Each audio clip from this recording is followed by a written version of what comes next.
నమస్తే. Welcome back to our channel. So ఇవాళ మనం మాట్లాడుకోబోతున్నాం అమృత ప్రణయ్ సెన్సేషనల్ టాపిక్ గురించి. రైట్, మీరు విన్నది నిజమే. అయితే ఈ విషయాన్ని చూసుకుంటే కనుక దాదాపు 7 ఏళ్ల క్రితం జరిగినటువంటి ఒక పెద్ద వార్తనే చెప్పుకోవచ్చు. అయితే మరి అదే వార్త ఇప్పుడు ఈ కనబడుతున్న సోషల్ మీడియాలో ఎందుకు ఇంతలా వైరల్ అవుతుందంటే దీనికి చాలా కారణాలు ఉన్నాయి. అయితే ఈ జరిగిన 5 ఏళ్లలో అసలు కోర్టులో ఏమైంది, ఇవాళ కోర్టు ఎలాంటి నిర్ణయం తీసుకుంది, సో రాబోయే రోజుల్లో ఏమవబోతుంది దాని గురించి మనం మాట్లాడుకుందాం.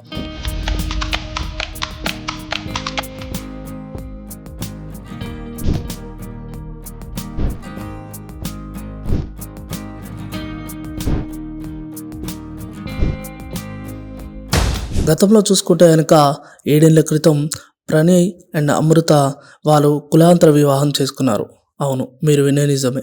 ప్రేమించి పెళ్లి చేసుకున్నారు. తల్లిదండ్రులు కాదన్నప్పటికీ కుటుంబాలను వదులుకొని మరీ వీరు పెళ్లి చేసుకున్నారు. అయితే పెళ్లి చేసుకున్న తర్వాత ఎన్ని గొడవలైనప్పటికీ ఒక 7 ఏళ్ళు అంటే తను గర్భిణి అయ్యే వరకు చాలా బాగానే ఉన్నారు. కానీ తర్వాత సమయం బాగోలేక ఎవరైతే అమృత అనే అమ్మాయి ఉందో వారికి సంబంధించినటువంటి తండ్రి ఎప్పటికైనా ఇది నాకు మంచిది కాదు, నా పరువు తీసే పని చేసింది నా కూతురని చెప్పేసి మరి ఏమనుకున్నారో ఏంటో తెలియదు. కానీ మొత్తానికి ప్రేమించినటువంటి ఎవరైతే ప్రణయ్ ఉన్నాడో ఆ ప్రణయ్ని చంపాలని ఒక ఆలోచనతో గూండాలను పెట్టి మరి వారిని చంపే ప్రయత్నం చేశారు అమృత వాటి తండ్రి. అయితే ఇదే విషయం వెలుగులోకి వచ్చాక అక్కడ ఎవరైతే చంపడానికి ప్రయత్నించినటువంటి గూండాలు ఉన్నారో వారిలో ఒకరు సీసీ కెమెరాలో కూడా గుర్తు చేయడాన్ని పోలీసులు గమనించారు. దాని తర్వాత ఇదే విషయంపై అటు ఇటు పోలీస్ స్టేషన్లని, కోర్టు అని, జైలు చుట్టూ చాలా వరకు తిరిగిన రోజులు మనం చూసాం. అయితే ఈ 5 ఏళ్ల తర్వాత మళ్ళీ ఏమైందని మనం చూసుకుంటే కనుక గత 2020 ఏదైతుందో ఆ 20లో అమృత తండ్రి మరి పరువు కోసం ఆలోచించాడా, లేదంటే ఆత్మహత్య, లేదంటే తనే హత్య చేశాడని ఒప్పుకున్నాడో తెలియదు. మొత్తానికి తను ఆత్మహత్య చేసుకొని చనిపోవడం జరిగింది. ఇక దాని తర్వాత నా కొడుకు ఏం చేశాడు, నా కొడుకు ప్రేమించడమే తప్ప అసలు ఏంటి ఇది అని చెప్పేసి దాదాపు ప్రణయ్ చనిపోయినప్పటి నుంచి ఈ క్షణం వరకు కూడా ప్రణయ్ యొక్క తల్లిదండ్రులు చాలా వరకు బాధపడుతూనే ఉన్నారు. కానీ ఇవాళ ఇక్కడ చూసుకుంటే కనుక అమృత మాత్రం లోపల బాధ ఉందో లేదో తెలియదు, కానీ మొత్తానికైతే తను సంతోషంగా ఉంది. అదేవిధంగా ఈ మధ్య కాలంలో చూసుకుంటే కనుక యూట్యూబ్లో తను వీడియో చేయడమే కాకుండా తనకు సంబంధించినటువంటి అబ్బాయితో కూడా వీడియోలు చేస్తూ నేను హ్యాపీగానే ఉన్నానని, ఈ నేటి సమాజానికి గుర్తు తెచ్చేలా వీడియోలు చేస్తుందని చాలామంది వరకు సోషల్ మీడియాలో మాట్లాడుకుంటున్నారు. రైట్, ఇదంతా విషయం తెలిసిందే మనకు. రైట్, ఇప్పుడు చూసుకుంటే కనుక ఏదైతే ఈ అమృత ప్రణయ్ విషయంలో జరిగినటువంటి ఆత్మహత్య ప్రయత్నాలు కానీ, లేదంటే కేసులో మలుపుల గురించి మాట్లాడుకుంటే కనుక ఎవరైతే అమృత తండ్రి చేసినటువంటి ఈ హత్యలో ఎవరైతే ఉన్నటువంటి 7 గుండాలలో ఒకరికి ఇవాళ ఉరిశిక్ష విధించింది నల్గొండ కోర్టు. అదేవిధంగా మిగతా 6 జీవితకాల జైలు శిక్షగా విధించడం జరిగింది. రైట్, ఇది ఇప్పటి వరకు ఉన్న అప్డేట్. సో మొత్తానికి ఫైనల్గా మనం ఇక్కడ మాట్లాడుకోవాల్సిన విషయం ఏంటంటే చూడండి, ఇవాళ నేటి సమాజం ఎలా ఉందో.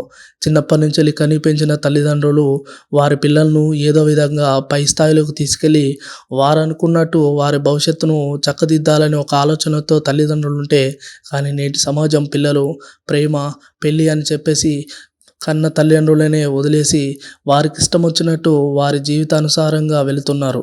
కానీ ఇలాంటి కొన్ని సందర్భాల్లోనే అనుకోని మలుపులు జరగడం వల్ల కొన్ని కులాంతర వివాహాలని, కొన్ని పెళ్లి చేసుకొని వెళ్ళడం అని, ఇలాంటి సంఘటనలు ఈ మధ్య కాలంలో ప్రేమికుల మధ్యలో మనం చాలా చూస్తున్నాం. ఇలాంటివి చేయడం వల్ల కొన్ని కుటుంబాల వరకైతే సరే అనుకోవచ్చు, కానీ ఇంకా కొన్ని కుటుంబాలు చూసుకుంటే కనుక ఇలాంటి ప్రేమించిన అబ్బాయి మాకు వద్దు, ఇలాంటి ప్రేమించిన అమ్మాయి మాకు వద్దు, వారి కులం వేరు మా మతం వేరు అని చెప్పేసి హత్యలు చేసే వరకు కూడా వెళుతున్న రోజులు మనం ఇవాళ చూడొచ్చు.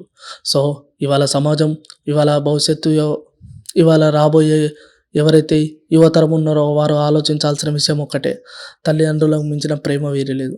తల్లిదండ్రులకు మీరు ప్రేమించినా పర్వాలేదు, తల్లిదండ్రులకు చెప్పి 2 కుటుంబాలను ఏకం చేసి మీరు జీవితకాలంలో ముందడికెళ్తే జీవితం చాలా సాఫీగా సాగుతుంది.